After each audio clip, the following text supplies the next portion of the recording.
नमस्कार दोस्तों, आपका स्वागत है द बुल टॉक चैनल पर। आज की इस वीडियो में हम बेयरिश एंगल्फिंग चार्ट पैटर्न को विस्तार से समझेंगे। जानेंगे कि यह पैटर्न क्या होता है, कैसे बनता है, इसकी मार्केट साइकोलॉजी क्या है और ट्रेडिंग में इसका सही उपयोग कैसे किया जाता है। साथ ही एंट्री, स्टॉप लॉस, टारगेट और कंफर्मेशन जैसे महत्वपूर्ण बिंदुओं पर भी चर्चा करेंगे। ये वीडियो केवल शैक्षिक एजुकेशनल उद्देश्य के लिए बनाई गई है। ये किसी भी प्रकार की खरीद या बिक्री की सलाह नहीं है। निवेश या ट्रेडिंग करने से पहले स्वयं रिसर्च करें या अपने वित्तीय सलाहकार से परामर्श अवश्य लें। Bearish engulfing chart pattern technical analysis का एक अत्यंत महत्वपूर्ण और व्यापक रूप से उपयोग किया जाने वाला रिवर्सल कैंडलस्टिक पैटर्न है, जिसका मुख्य उद्देश्य ये संकेत देना होता है कि किसी शेयर, इंडेक्स, कमोडिटी, फॉरेक्स या क्रिप्टोकरेंसी में चल रही तेजी अप ट्रेंड कमजोर पड़ रही है और अब बाजार में गिरावट डाउन ट्रेंड शुरू हो सकती है। ये पैटर्न जापानी कैंडलस्टिक विश्लेषण से उत्पन्न हुआ है, जिसकी शुरुआत लगभग 18वीं शताब्दी में जापान के चावल व्यापारियों द्वारा की गई थी। आधुनिक समय में इस पद्धति को पूरी दुनिया के ट्रेडर और निवेशक बाजार की दिशा का अनुमान लगाने के लिए उपयोग करते हैं। बेयरिश एंगल्फिंग दो लगातार बनने वाली कैंडल से मिलकर बनता है। पहली कैंडल सामान्यतः एक छोटी हरी बुलिश कैंडल होती है, जो ये दर्शाती है कि खरीदार बायर्स अभी भी बाजार पर नियंत्रण बनाए हुए हैं।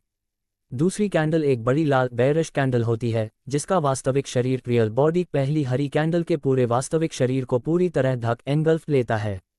यही कारण है कि इसे एंगल्फिंग कहा जाता है। इस पैटर्न का निर्माण ये संकेत देता है कि पहले खरीदारों का दबदबा था, लेकिन अचानक विक्रेताओं सेलर्स की ताकत इतनी बढ़ गई कि उन्होंने खरीदारों को पूरी तरह पीछे छोड़ दिया और बाजार पर नियंत्रण अपने हाथ में ले लिया। इसलिए इसे संभावित बेयरिश रिवर्सल पैटर्न माना जाता है।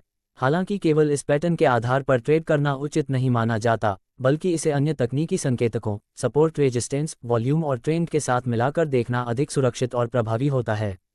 बेयरिश एंगल्फिंग पैटर्न बनने के लिए सबसे पहली और सबसे महत्वपूर्ण शर्त यह है कि बाजार पहले से ही अप ट्रेंड में होना चाहिए। यदि बाजार पहले से डाउन ट्रेंड में है या साइडवेज चल रहा है, तो इस पैटर्न का महत्व काफ़ी कम हो जाता है। अप ट्रेंड का अर्थ है कि लगातार हायर हाई और हायर लो बन रहे हों तथा कीमतें ऊपर की दिशा में बढ़ रही हों। जब लगातार तेजी के बाद बाजार किसी महत्वपूर्ण रेजिस्टेंस जोन, सप्लाई जोन या प्रीवियस स्विंग हाई के पास पहुंचता है और वहां बेयरिश एंगल्फिंग बनता है, तो उसकी विश्वसनीयता कई गुना बढ़ जाती है। उदाहरण के लिए, यदि किसी शेयर की कीमत 100 रुपये से बढ़कर 150 रुपये तक पहुंच चुकी है और इस दौरान लगातार तेजी बनी हुई है, लेकिन 150 रुपये के आसपास एक छोटी बुलिश कैंडल बनने के बाद अगले दिन एक बड़ी बेयरिश कैंडल बनती है जो पहली कैंडल को पूरी तरह ढक लेती है, तो ये संकेत हो सकता है कि अब बाजार में बिकवाली शुरू हो सकती है। इस पैटर्न की संरचना स्ट्रक्चर को समझना भी अत्यंत आवश्यक है। पहली कैंडल का शरीर छोटा या मध्यम आकार का होता है और वह बुलिश होती है। दूसरी कैंडल बेयरिश होती है और उसका वास्तविक शरीर पहली कैंडल के वास्तविक शरीर से बड़ा होना चाहिए। आदर्श स्थिति में दूसरी कैंडल पहले दिन के क्लोजिंग प्राइस से ऊपर ओपन होती है और पहले दिन के ओपनिंग प्राइस से नीचे क्लोज होती है, जिससे वह पहली कैंडल के पूरे रियल बॉडी को एंगल्फ कर लेती है। ध्यान देने योग्य बात यह है कि शैडोज या विक्स का एंगल्फ होना आवश्यक नहीं है। अधिकांश तकनीकी विश्लेषक केवल रियल बॉडी के एंगल्फ होने को पर्याप्त मानते हैं। यदि दूसरी कैंडल का आकार बहुत बड़ा हो और उसमें मजबूत बेयरिश मोमेंटम दिखाई दे, तो पैटर्न और अधिक प्रभावशाली माना जाता है। बेयरिश एंगल्फिंग का मनोवैज्ञानिक आधार मार्केट साइकोलॉजी इसे समझने का सबसे महत्वपूर्ण पहलू है। पहली कैंडल के दौरान खरीदारों का विश्वास बना रहता है कि तेजी आगे भी जारी रहेगी। नए निवेशक भी तेजी देखकर खरीदारी करने लगते हैं, लेकिन दूसरे दिन बाजार थोड़ा ऊपर खुलने के बाद अचानक भारी बिकवाली शुरू हो जाती है। धीरे धीरे सेलर्स की संख्या बायर्स से अधिक हो जाती है। परिणामस्वरूप कीमत तेजी से नीचे गिरती है और अंततः पहली कैंडल के ओपनिंग लेवल से भी नीचे बंद होती है। ये घटना ये दर्शाती है कि बाजार की धारणा, मार्केट सेंटिमेंट तेजी से मंदी बुलिश से बेयरिश में बदल रही है। यही कारण है कि अनुभवी ट्रेडर इस पैटर्न को केवल कैंडल पैटर्न नहीं बल्कि मार्केट सेंटिमेंट शिफ्ट का संकेत मानते हैं। बेयरिश एंगल्फिंग की विश्वसनीयता, रिलायबिलिटी कई कारकों पर निर्भर करती है। यदि यह पैटर्न किसी मजबूत resistance zone, Fibonacci retracement level, trendline resistance, moving average resistance या सप्लाई जोन पर बनता है, तो इसकी सफलता की संभावना काफ़ी बढ़ जाती है। इसी प्रकार यदि दूसरी बेयरिश कैंडल के दौरान वॉल्यूम सामान्य से अधिक हो, तो यह दर्शाता है कि बड़ी संख्या में मार्केट पार्टिसिपेंट्स बिकवाली कर रहे हैं। हाई वॉल्यूम के साथ बना बेयरिश एंगल्फिंग लो वॉल्यूम वाले पैटर्न की तुलना में कहीं अधिक विश्वसनीय माना जाता है। यदि वॉल्यूम कम हो, तो संभव है कि यह केवल अस्थायी प्रॉफिट बुकिंग हो।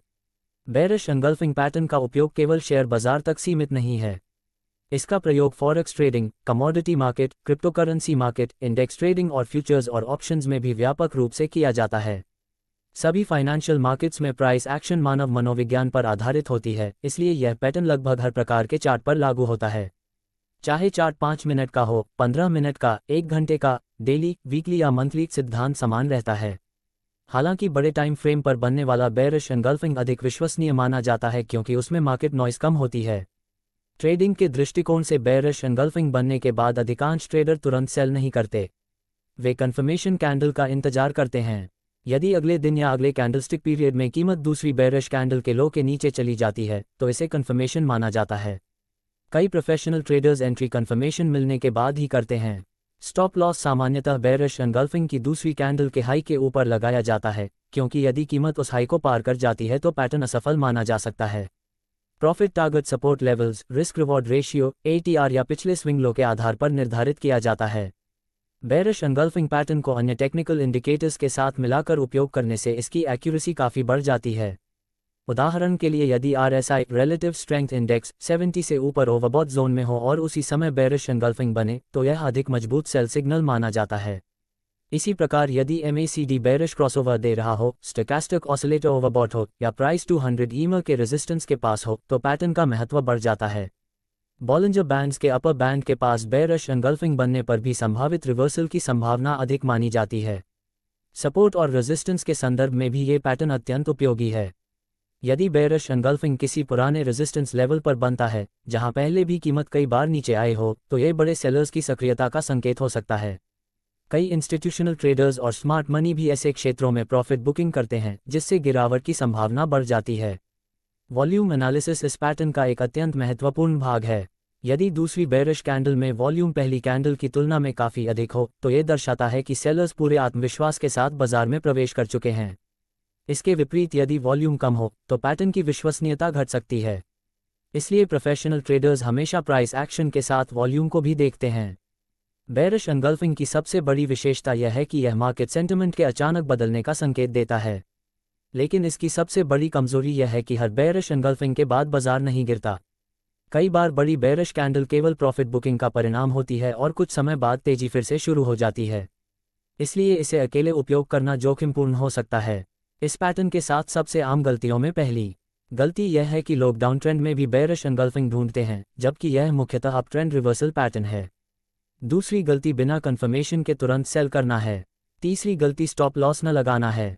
चौथी गलती केवल कैंडल देखकर निर्णय लेना और ट्रेंड, वॉल्यूम, सपोर्ट, रेजिस्टेंस तथा ओवरऑल मार्केट स्ट्रक्चर की अनदेखी करना है। पांचवी गलती छोटे टाइम फ्रेम पर बनने वाले प्रत्येक बेयरिश एंगल्फिंग को महत्वपूर्ण समझना है, जबकि छोटे टाइम फ्रेम पर फॉल्स सिग्नल्स अधिक होते हैं। रिस्क मैनेजमेंट किसी भी पैटर्न से अधिक महत्वपूर्ण होता है। सफल ट्रेडर कभी भी केवल पैटर्न देखकर पूरा कैपिटल निवेश नहीं करते। वे पहले entry, stop loss, position size और रिस्क रिवॉर्ड रेशियो तय करते हैं। सामान्यतः कम से कम 1:2 या 1:3 रिस्क रिवॉर्ड रेशियो अपनाना उचित माना जाता है। यदि स्टॉप लॉस 10 रुपीज़ का है तो टारगेट कम से कम 20 रुपये या 30 रुपये होना चाहिए। इससे लंबे समय में लाभप्रदता की संभावना बढ़ती है। Bearish engulfing swing trading, positional trading और इंट्राडे ट्रेडिंग तीनों में उपयोगी हो सकता है, लेकिन इसकी सफलता टाइम फ्रेम और मार्केट कॉन्टेक्स्ट पर निर्भर करती है। डेली और वीकली चार्ट पर बनने वाला पैटर्न लंबे समय तक चलने वाली गिरावट का संकेत दे सकता है, जबकि 5 मिनट या 15 मिनट के चार्ट पर इसका प्रभाव अपेक्षाकृत कम समय के लिए हो सकता है। अंततः बेयरिश एंगल्फिंग चार्ट पैटर्न तकनीकी विश्लेषण का एक अत्यंत प्रभावशाली और लोकप्रिय रिवर्सल पैटर्न है, जो बाजार में खरीदारों से विक्रेताओं के नियंत्रण में परिवर्तन का संकेत देता है। इसकी शक्ति तब सबसे अधिक होती है जब यह एक मजबूत अपट्रेंड के बाद किसी महत्वपूर्ण रेजिस्टेंस जोन पर हाई वॉल्यूम के साथ बने तथा अन्य टेक्निकल इंडिकेटर्स भी बेयरिश संकेत दे रहे हों। फिर भी कोई भी पैटर्न 100% सही नहीं होता। इसलिए confirmation, risk management, stop loss, position sizing और मल्टी फैक्टर एनालिसिस के साथ इसका उपयोग करना अधिक सुरक्षित और व्यावहारिक माना जाता है। एक अनुशासित ट्रेडर के लिए बेयरिश एंगल्फिंग केवल एक कैंडल पैटर्न नहीं, बल्कि मार्केट साइकोलॉजी, ट्रेंड रिवर्सल और ट्रेडिंग डिसीजन का महत्वपूर्ण संकेतक है। लगातार अभ्यास, ऐतिहासिक चार्टों पर अध्ययन, बैकटेस्टिंग और उचित ट्रेडिंग अनुशासन के साथ इस पैटर्न का प्रभावी उपयोग किया जा सकता है। अंत में, बेयरिश एंगल्फिंग चार्ट पैटर्न एक प्रभावी रिवर्सल संकेतक है, लेकिन इसे हमेशा ट्रेंड, वॉल्यूम और अन्य तकनीकी संकेतकों के साथ मिलाकर ही उपयोग करें। यदि आपको यह वीडियो पसंद आए हो तो इसे लाइक करें, चैनल द बुल टॉक को सब्सक्राइब करें और ऐसी ही ज्ञानवर्धक वीडियो के लिए जुड़े रहें।